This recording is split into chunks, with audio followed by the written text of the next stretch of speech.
I finally figured out where I was going wrong and how to do this. And I'll share that with you. I'll share what I learned. And have you ever wondered which uses more yarn, stockinette, garter, or a lace pattern? Well, I did some samples and I'm going to show you which and why. So this is an analysis video where I analyze things and I share the analysis with you.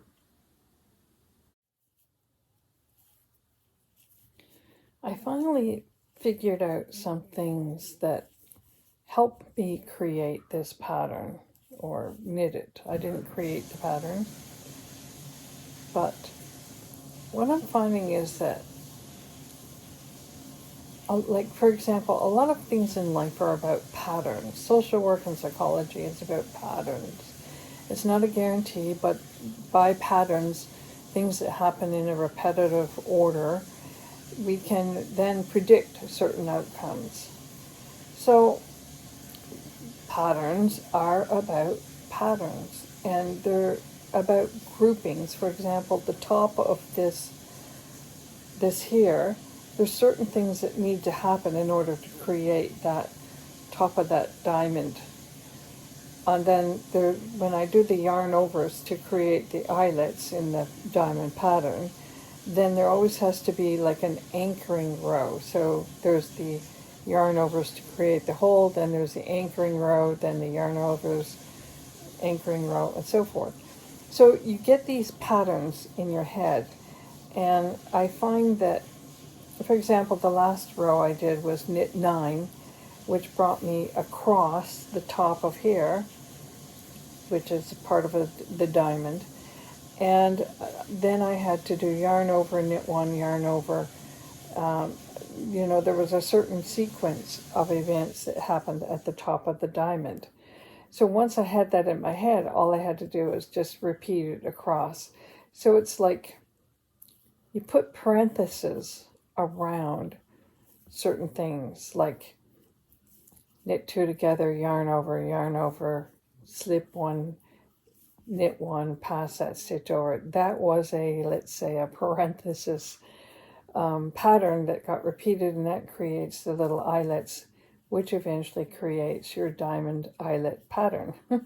So once you begin to recognize those things, this is what I've found, then the knitting goes a little bit easier with fewer mistakes. And so that's what I've learned in this knitting, that if you could mentally organize and group certain things together, certain patterns. Right now I'm just doing just a purl back row. But if you do that, then you have fewer mistakes and you have more success. Success means little to no mistakes. So for example, here's a grouping, which is in the beginning of the pattern. So every time I start a new row to create the edging, this edging here, I know, and I've got this down pat now, I don't even need to refer to the pattern. Knit 1, yarn over, knit 2, 1, 2, then knit 2 together, a little bit of finagling here, then yarn over, and that's my row. And I've got the beginning and the end memorized. And because I've repeated all of these sections enough times, now I know how to group the stitch pattern together, how to group certain stitches together so that I can get the effect without error. And that's what I learned about this. So here's the other thing, examine your work. So you begin to recognize the pattern as you're going along. I know I need yarn over, 3 spaces yarn over, and each yarn over creates an eyelet. So guess what happened? I did my row, and then I did my purl back row, and then I found out I have a mistake. When I was examining it, I realized I missed a yarn over at this point. So that means you learn patience, and you have a choice. So I could purl back all the way and then undo all the purling and go back to here, or and risk making another mistake because I'm lost in the pattern. As long as I can follow the pattern along in sequence and get to the end, I'm like, okay, I did it. Another row. So I'm actually going to knit through here and find out if I can create an eyelet or maybe just leave that one space. It's a knit instead of an eyelet, and maybe nobody will notice. Okay, so remember that little error I had? I just made a mark here, and what I did, I'm going to take this off. I just simply continued on the pattern. The next pattern called for a yarn over at that spot. So I did that. Now, you can't even find where the error was.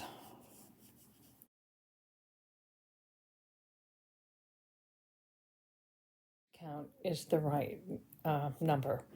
So I'm at 99 stitches across now, and it's an odd number each time because it's a triangular shape.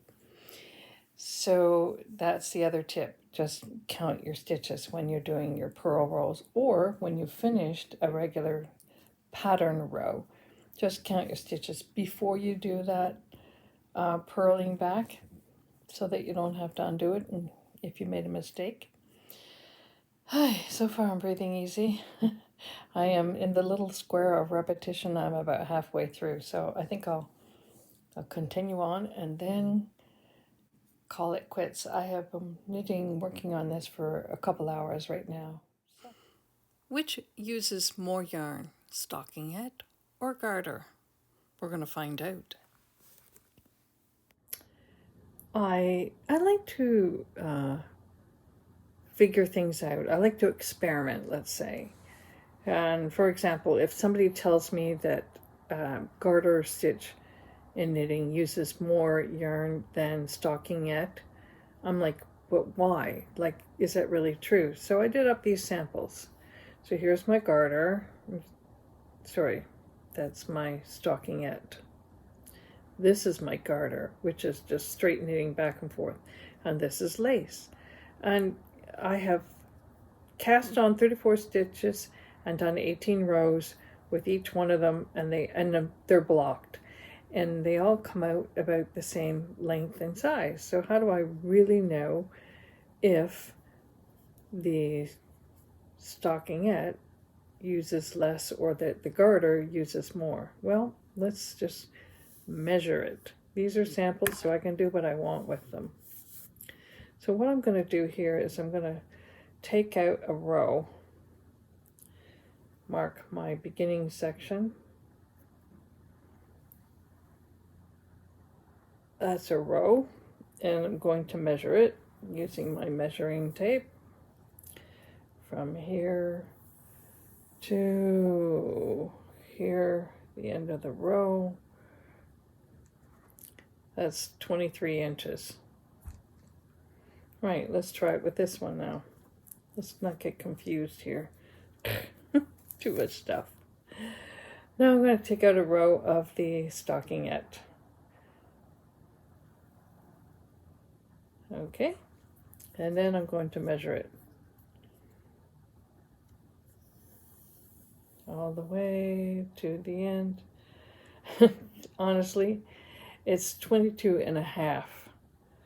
So it really doesn't use a lot, more or less. The thing is you want to look at is what kind of design or effect do I want? Do I want the stockingette effect? Do I want the garter stitch, which actually is a little bit more stretchy, I've noticed? Or do I want to use lace?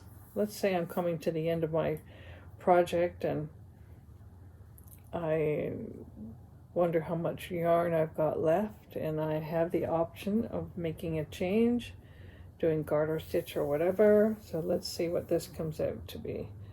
This one's 23 and a quarter. So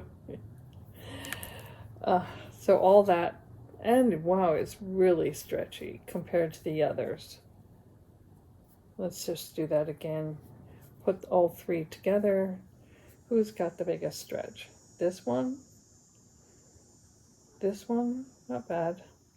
This one, maybe they're all the same. So I think, like, don't worry about it, but I have wondered, okay, so I've been curious to know which one is going to use the most yarn, especially when I've got one ball of yarn left and I'm finishing the top portions front and back of a top that I've knit from the bottom up, and I get to the underarm and then I divide my stitches front and back and I continue up, and I'm wondering, you know, what's the best stitch to use to finish my project.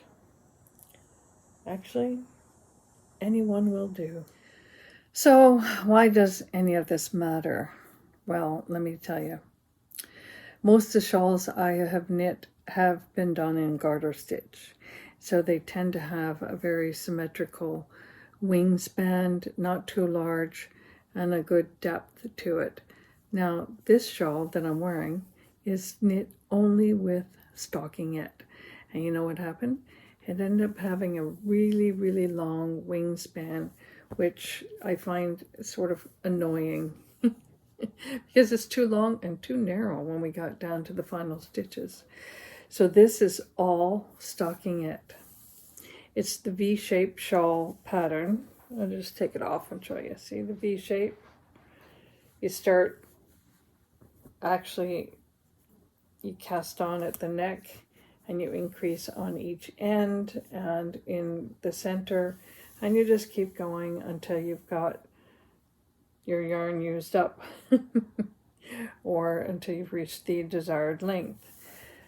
But what I said I don't like about this one is that the wingspan is way too long.